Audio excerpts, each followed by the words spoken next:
Film की दुनिया में खुशामदीद। कभी सोचा है कि कोई फिल्म हमें इतना हंसा या रुला या कभी-कभी तो कुर्सी से उछलने पर कैसे मजबूर कर देती है?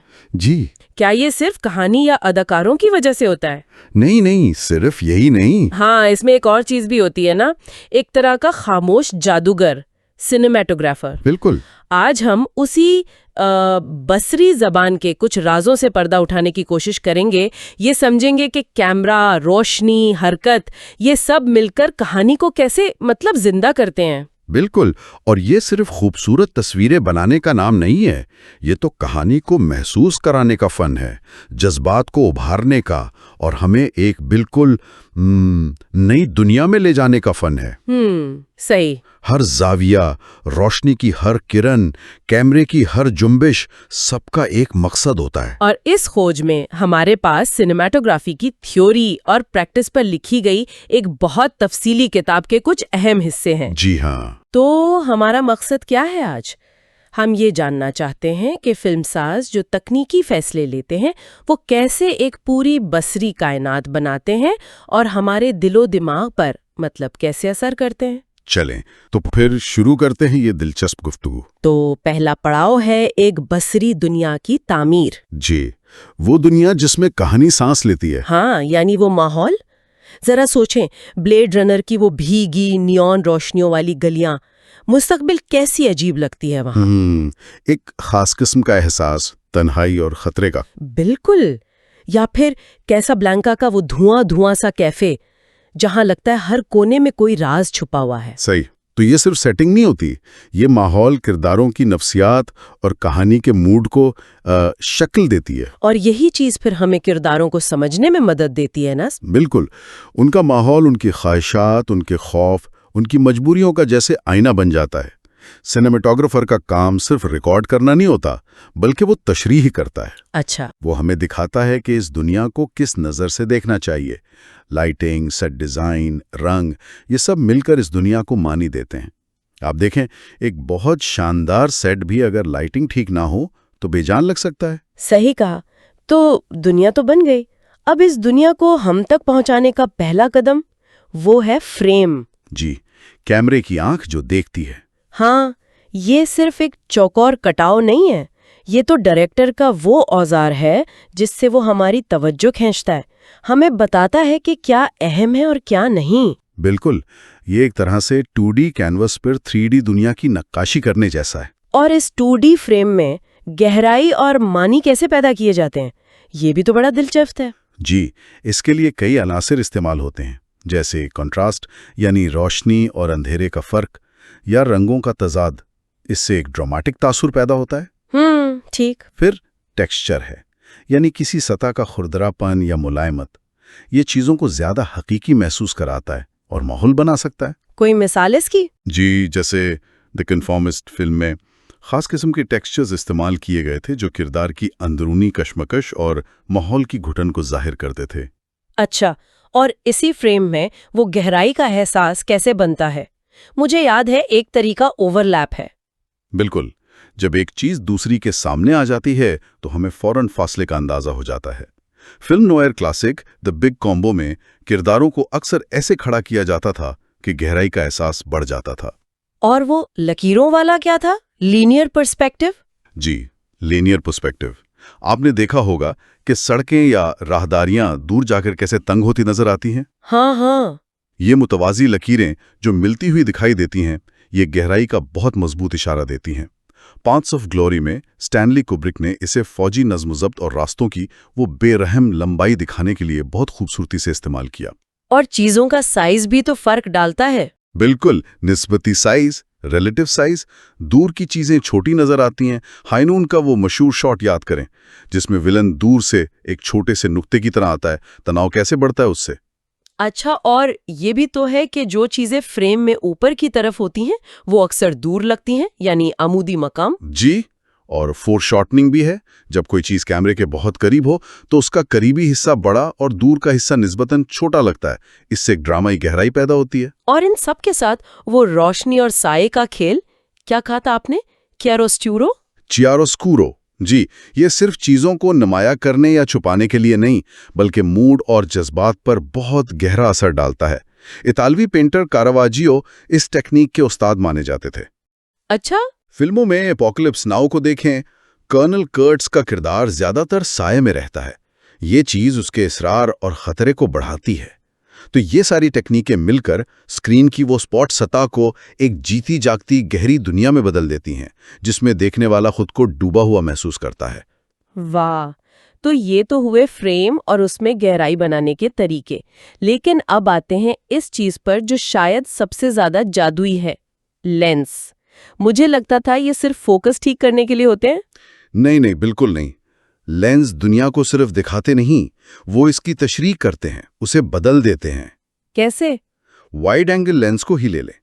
ये मंजर को फैला देता है, चीजों के दरमियान फासला जैसे बढ़ा देता है, और किनारों पर तस्वीर को थोड़ा सा खींच भी सकता है, मतलब डिस्टॉर्ट कर सकता है। हाँ, मैंने देखा है। कभी कभी ये बड़ा मजाहिया या डरावना सा असर देता है, जैसे डेलिकेटेसन फिल्म में किरदारों के चेहरे थोड़े बिगड़ जाते हैं। जी, लेकिन ये जगह के फैलाव का एहसास भी देता है।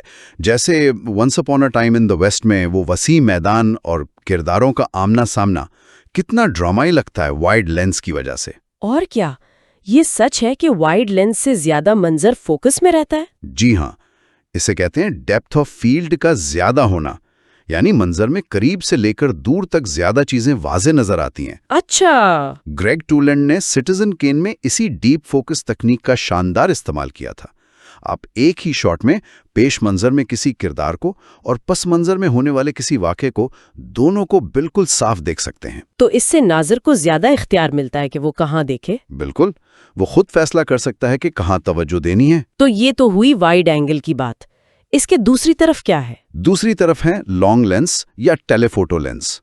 ये बिल्कुल उल्ट काम करते हैं। उल्ट मतलब? ये मंजर को दबाते हैं, कंप्रेस करते हैं, यानी दूर और नजदीक की चीजों को एक दूसरे के बहुत करीब ले आते हैं। अच्छा। 7 फिल्म के आखिर में वो ट्रांसमिशन टावर्स याद हैं? लॉन्ग लेंस की वजह से वो एक दूसरे पर चढ़े हुए एक जाल की तरह लगते हैं। ये कहानी के फंदे वाले ख्याल को बसरी तौर पर कितना मजबूत करता है। हाँ, वो सीन याद आ गया। या एपोकलिप्स नाउ में सूरज को बहुत बड़ा और ड्रामेटिक दिखाने के लिए भी लॉन्ग लेंस इस्तेमाल हुआ था। और लॉन्ग लेंस में फोकस का क्या मामला होता है? क्या वो भी डीप होता है? नहीं, लॉन्ग लेंस की डेप्थ ऑफ फील्ड कम होती है। कम होती है? जी, इसका मतलब है कि आप सिलेक्टिव फोकस इस्तेमाल कर सकते हैं। सिलेक्टिव फोकस यानी आप सिर्फ अपने मौजू, मान लीजिए किरदार, को फोकस में रखें और बाकी पसे मंजर को धुंधला यानी ब्लर कर दें। अच्छा, तो इससे तवज्जो सीधी किरदार पर जाती है? बिल्कुल, ये नाजिर की तवज्जो बराह रास्त किरदार पर मरकूज करवाने का बहुत मुअस्सर तरीका है। आप किरदार को उसके माहौल से जैसे अलग करके उसकी अहमियत बढ़ा देते हैं। ये तो वाकई कहानी सुनाने का एक अहम औजार लगता है। लेकिन क्या ये हर कैमरे से मुमकिन है? आपने पहले सेंसर साइज का कुछ जिक्र किया था। हाँ, ये एक अहम टेक्निकी नुक्ता है। छोटे सेंसर वाले कैमरे, जैसे पुराने 16 mm फिल्म कैमरे या कुछ शुरू के HD कैमरे, उनमें कुदरती तौर पर ज्यादा डेप्थ ऑफ फील्ड होती है। तो इनसे बैकग्राउंड ब्लर करना मुश्किल होता होगा? जी, मुश्किल होता है, लेकिन आजकल के ज्यादातर प्रोफेशनल डिजिटल सिनेमा कैमरों में बड़े सेंसर होते हैं, तकरीबन 35 mm फिल्म जितने। उनसे सेलेक्टिव फोकस हासिल करना आसान है। याद रखें, डेप्थ ऑफ फील्ड 3 चीजों पर मुनहसर है: लेंस की फोकल लेंथ, अपर्चर यानी लेंस की आंख का सुराख कितना खुला है, और सेंसर का साइज। ये सब मिलकर तय करते हैं कि तस्वीर में कितनी गहराई तक चीजें साफ नजर आएंगी। समझ गई। तो फ्रेम, लेंस, रोशनी, ये सब मिलकर मंजर तो बना रहे हैं, लेकिन हम ये मंजर किसकी नजरों से देख रहे हैं? यहाँ पॉइंट ऑफ व्यू, POV की बात आती है, ठीक है ना? बिल्कुल। क्या हम एक गैर जानिबदार मुबस्सिर की तरह बाहर से देख रहे हैं, जिसे कहते हैं ऑब्जेक्टिव POV? Objective POV। या फिर कैमरा किरदार की आंखें बन गया है? जी, और हम वही देख रहे हैं जो वो देख रहा है। ये है subjective POV। Subjective POV China town में एक क्लासिक मिसाल है। हम जासूस को किसी का पीछा करते हुए देखते हैं, फिर अचानक कैमरा उसकी कार के शीशे से नजर आने वाला मंजर दिखाता है। ये उसका जाती मौजूई नुक्ता नजर बन जाता है। और ये मौजूई पीओवी तो देखने वाले को सीधा किरदार की जगह पर ले आता होगा। यकीनन, ये हमदर्दी पैदा करने और नाज़िर को कहानी में बराह रास्त शरीक करने का एक बहुत ताकतवर तरीका है। क्या कोई ऐसी फिल्में हैं जो पूरी ही सब्जेक्टिव हों? कुछ तजुर्बाती फिल्में हुई हैं। 1947 की लेरी इन द लेक में तो कैमरा ही मरकजी किरदार था। हम इस किरदार को सिर्फ तब देखते जब वो आईने में देखता। एक बहुत ही दिलचस्प, हालांकि थोड़ा अजीब तजुर्बा था वो। वाह, अच्छा। किरदार की आंखों के अलावा कैमरे की अपनी हरकत भी तो बहुत अहम है। रुका हुआ कैमरा एक अलग एहसास देता है, चलता हुआ कैमरा बिल्कुल मुख्तलिफ। जी हाँ, वर्किंग गर्ल का वो शुरू का हेलीकॉप्टर शॉट याद है, जो स्टेच्यू ऑफ लिबर्टी के गिर्द घूमता हुआ मैनहट्टन की तरफ जाता है? जी, बहुत मशहूर शॉट है। वो सिर्फ एक खूबसूरत मंजर नहीं था, वो फिल्म के मरकजी ख्याल कि एक बड़ी दुनिया में अपनी जगह बनानी है, उस ख्वाहिश को बसरी तौर पर पेश कर रहा था। बिल्कुल, हरकत मंजर में तवानाई और रवानी पैदा करती है, और कई तरह की हरकतें हैं, हर एक का अपना मकसद होता है। जैसे पैन यानी दाएं बाएं घूमना, टिल्ट यानी ऊपर नीचे देखना, डॉली यानी कैमरे का जमीन पर आगे पीछे चलना। अच्छा, क्रेन यानी कैमरे का हवा में ऊपर नीचे या आगे पीछे जाना, और स्टेडी कैम जो चलते या भागते हुए भी बिल्कुल हमवार जैसे तैरती हुई हरकत देता है। ये सब हरकतें कहानी कैसे सुनाती हैं? मतलब इनका असर क्या होता है? ये हमारे तजुर्बे को शक्ल देती हैं। एक डॉली शॉट हमें किरदार के साथ चलने का एहसास दिला सकता है। एक क्रेन शॉट मंजर की वुसअत या शायद किरदार की तन्हाई दिखा सकता है। स्टेडी कैम हमें किरदार के पीछे भागते हुए सस्पेंस में मुब्तला कर सकता है। कभी कभी मालूमात को आहिस्ता आहिस्ता जाहिर करने के लिए इस्तेमाल होती है। इसे स्लो डिस्क्लोजर कहते हैं, जैसे स्टैनली कुब्रिक बैरी लिंडन में करते थे। एक खूबसूरत मंजर से बहुत धीरे धीरे जूम आउट करके उसकी असल हकीकत या उदासी जाहिर करना। लेकिन क्या ये जरूरी नहीं कि हरकत बिला वजह ना हो? मतलब उसका कोई जवाब होना चाहिए? ये बहुत अहम नुक्ता है। ज्यादातर अच्छी फिल्मों में हरकत मोटिवेटेड होती है। मोटिवेटेड यानी? जी, यानी उसकी कोई वजह होती है। या तो कैमरा किसी किरदार की पैरवी कर रहा है, या किसी अहम चीज को देखने जा रहा है, या मंजर के मूड को कायम कर रहा है। बिला वजह की सिर्फ नुमाइशी हरकत अक्सर नाज़ीर की तवज्जो कहानी से हटा सकती है, उसे फिल्म की तकनीक की तरफ मुतवज्जे कर सकती है, जो आमतौर पर अच्छा नहीं समझा जाता। लेकिन क्या ये मोटिवेशन हमेशा किरदार की पैरवी ही होती है? क्या कभी कहानी का मूड या थीम भी कैमरे को हरकत देने की वजह बन सकता है? बिल्कुल हो सकता है। जरूरी नहीं कि हमेशा कोई किरदारी हरकत कर रहा हो। कभी कभी एक सुस्त, उदास हरकत पूरे मंजर के मूड को कायम करने के लिए होती है, चाहे कोई किरदार हरकत ना भी कर रहा हो। अच्छा। या एक तेज अफरा तफरी वाली हरकत किसी अंदरूनी खलशार को जाहिर कर सकती है। तो हाँ, मोटिवेशन किरदार से भी आ सकती है और कहानी की मजमूई जरूरत से भी। ठीक है, तो हमने देखा कि कैसे एक शॉट के अंदर फ्रेम, लेंस, रोशनी और हरकत मिलकर माने पैदा करते हैं। लेकिन फिल्म तो बहुत सारे शॉट्स का मजमुआ होती है। अब इन टुकड़ों को जोड़ने की बात करते हैं, यानी एडिटिंग की। जी, हालांकि एडिटिंग सिनेमेटोग्राफर का बराह रास्त काम नहीं, लेकिन वो एडिटर को खाम माल तो वही फराहम करता है ना? बिल्कुल। और उन शॉट्स को जोड़ने का अमल ही है जो कहानी को आगे बढ़ाता है और माने की नई तहें खोलता है। तो इसकी शुरुआत कैसे होती है? इसकी बुनियाद अक्सर एस्टैब्लिशिंग शॉट्स से रखी जाती है। ये वसी शॉट्स होते हैं जो नाज़िर को बताते हैं कि हम कहाँ हैं, वक्त क्या है और माहौल कैसा है। ये एक तरह से मंजर का ज्योग्राफिया कायम करते हैं ताकि देखने वाला उलझन का शिकार ना हो। और फिर वो छोटे छोटे शॉट्स होते हैं जो बीच में आते हैं मरकजी एक्शन से हटकर, उन्हें कटअवेज कहते हैं ना? जैसे 9-12 वीक्स में वो बिल्ली वाला शॉट मुझे याद है। उनका क्या मकसद होता है? कटअवेज कई काम करते हैं। ये किसी बात पर जोर दे सकते हैं, इजाफी मालूमात फराहम कर सकते हैं, जैसे किसी किरदार के रद्द-ए-अमल का क्लोजअप, या फिर एडिटिंग में तसलसल कायम रखने में मदद देते हैं। अगर दो शॉट्स आपस में ठीक से जुड़ ना रहे हों तो बीच में एक मुताल्लिका कटअवे डालने से कट हमवार हो जाता है। ये एडिटर के लिए एक सेफ्टी वॉल्व की तरह है। अच्छा, और शॉट्स को जोड़कर मानी पैदा करने की बात पर मुझे वो कुलिशोव इफेक्ट याद आ रहा है। वो क्या था? जी, ये रूसी फिल्मसाज ल्यू कुलिशोव का एक क्लासिक तजर्बा था। उन्होंने एक अदाकार के बिल्कुल गैर जानिबदार चेहरे का शॉट लिया। ठीक। और उसे 3 मुख्तलिफ चीज़ों के शॉट्स के साथ जोड़ा। एक सूप का प्याला, एक ताबूत में लेटी बच्ची और एक खूबसूरत औरत। और फिर नाजरीन ने हर बार अदाकार के चेहरे पर वही तासुर पड़ा जो उसके बाद आने वाले शॉट से मुताबिकत रखता था, भूख, दुख या ख्वाहिश। हालांकि अदाकार के चेहरे का तासुर बिल्कुल नहीं बदला था। कमाल है। इससे साबित हुआ कि 2 शॉट्स को जोड़ने से नाजरीन खुद ब खुद उनमें एक ताल्लुक और मानी पैदा कर लेता है। फिल्म की ज्यादातर ताकत इसी जोड़ने में है। यारी जोड़ना ही माने बनाता है। अच्छा, जब 2 किरदार बात कर रहे हों तो उनके शॉट्स को कैसे जोड़ा जाता है? मैंने एक असूल 30 डिग्री रूल का सुना है। हाँ, ये तसलसल बरकरार रखने के लिए अहम है। पहले तो आंसरिंग शॉट होता है जो पहले शॉट का जवाब देता है। जैसे एक किरदार को सुनते हुए दिखाना जब दूसरा बोल रहा हो। ठीक। 30 डिग्री रूल ये कहता है कि अगर आप एक ही मौजू के 2 मुसलसल शॉट्स इस्तेमाल कर रहे हैं तो कैमरे की पोजीशन या लेंस की फोकल लेंथ में कम से कम 30 डिग्री या तकरीबन 20% का फर्क होना चाहिए। क्यों?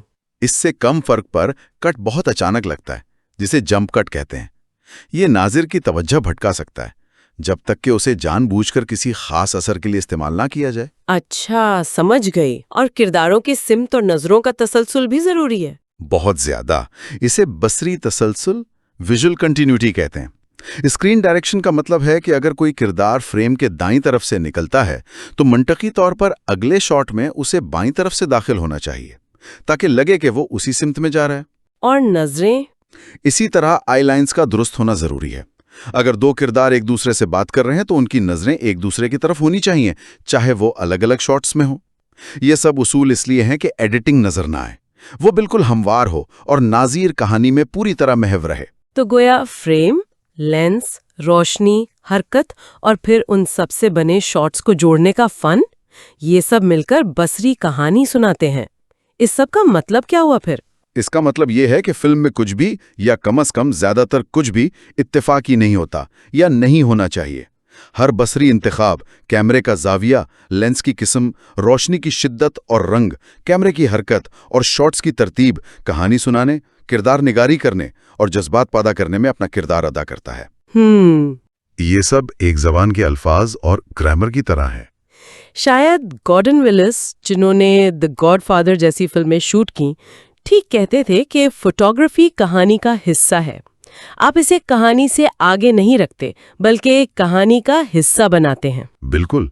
और इन तकनीकों को समझना फिल्म देखने के तजर्बे को वाकई बदल सकता है। कैसे? आप सिर्फ ये नहीं देखते कि क्या हो रहा है, बल्कि ये भी समझने लगते हैं कि इसे कैसे दिखाया जा रहा है। आप प्लॉट और मुकालमों से आगे बढ़कर बसरी तहों को भी पढ़ने लगते हैं। ये फिल्म से लुत्फअंदोज होने का एक ज्यादा गहरा और भरपूर तरीका है। तो अगली बार जब कोई फिल्म देखें तो एक लम्हे के लिए रुक कर सोचें, ये मंजर इस खास लेंस से क्यों शूट किया गया है, कैमरा ऐसे क्यों हरकत कर रहा है, रोशनी इस तरह क्यों की गई है। जी। क्या ये बसरी फैसले कहानी के बारे में कुछ ऐसा बता रहे हैं जो शायद मुकालमों में नहीं है? बिल्कुल। और जवाब अक्सर बहुत दिलचस्प होता है। आपको शायद कुछ हैरान कुन जवाब मिले।